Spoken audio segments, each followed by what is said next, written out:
And there's a lot of attrition from the majors in the nickel space, of which I think we have the management that can take the project to the next level. Talking nickel today with Flying Nickel and John. Your project is in the Thompson Nickel Belt. Sounds like a no-brainer. So what's your edge in terms of geology, in terms of actually finding a project that has advantages versus the competition? Thompson Nickel Belt is the second largest nickel mining camp in North America, only behind Sudbury and ahead of Voisey's Bay.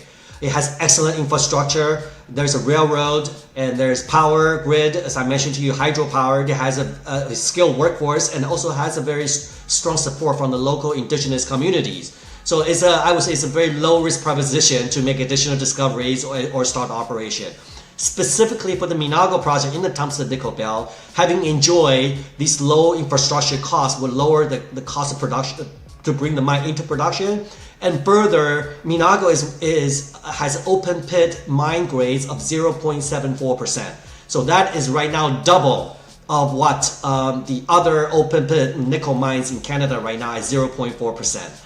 And that 0.4% average mining grade today is going to go down to 0.2 in less than 5 years, because there have been no new clean nickel mines that have been going into production. Even if nickel prices to go up a lot, because it takes 5 to 10 years in Canada to get a new nickel mine going. So in summary, Arnie and Einstein, the location with the infrastructure and transportation options, the grade of Minago, which is double the average grade of mining open pit mines in Canada right now. And the third but not least is also the size. Minago has over $50 million spent on it, over 185,000 meters of drilling. So the amount of resource in the ground is well known, and it's enough to power 10 million Tesla Model 3s based on existing nickel in the ground. John, that is amazing. Investors, of course, love competitive advantages, but investors also love catalysts. So perhaps you can outline what catalysts investors can expect over the short, medium, and especially the long term. We are very, very busy right now with FLYN Nickel. FLYN Nickel is potentially one of the very few Canadian greenfield projects that can go into production before 2030. And our target is 2028. The company is aiming to make a construction decision in 2024. So we are less than 6 months away from getting all the requisite permits, approvals, endorsements, support from the local community, from the government, to give it a green light to start putting a shovel in the ground in 2024. So we're in the final stages of working with the government and local communities and the First Nations that are in the area to obtain their final consent. We've also in the process of concluding or finishing our feasibility study. So that will be the blueprint to demonstrate the economics of this project, which is nickel dominant, but also has a bit of a PGM element in that as well. That's a byproduct credit.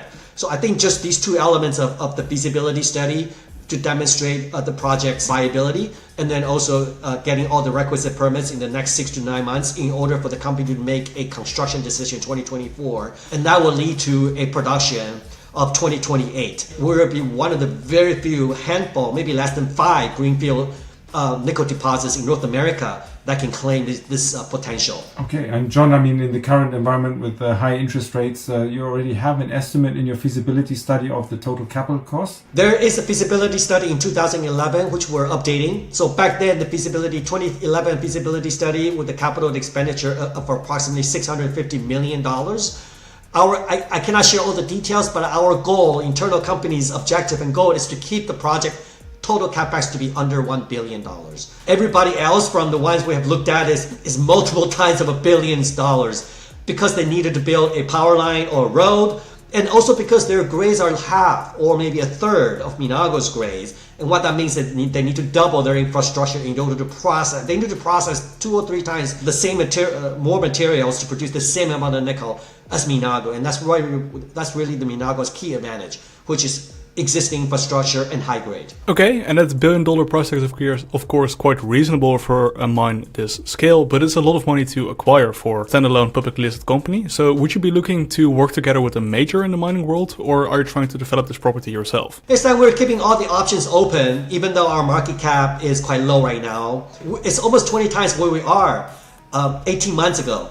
So I think what we're looking at is keeping our options open, and then continue. It sounds a little cliche, but we're de-risking the project, as I mentioned, demonstrate the economics through independent feasibility study, getting all the support from communities, the government, all the permits, and then if lucky, get a bit of an uptick on the nickel price, then we'll be looking at the options available to us, and if the capital markets are open for the company to go at ourselves.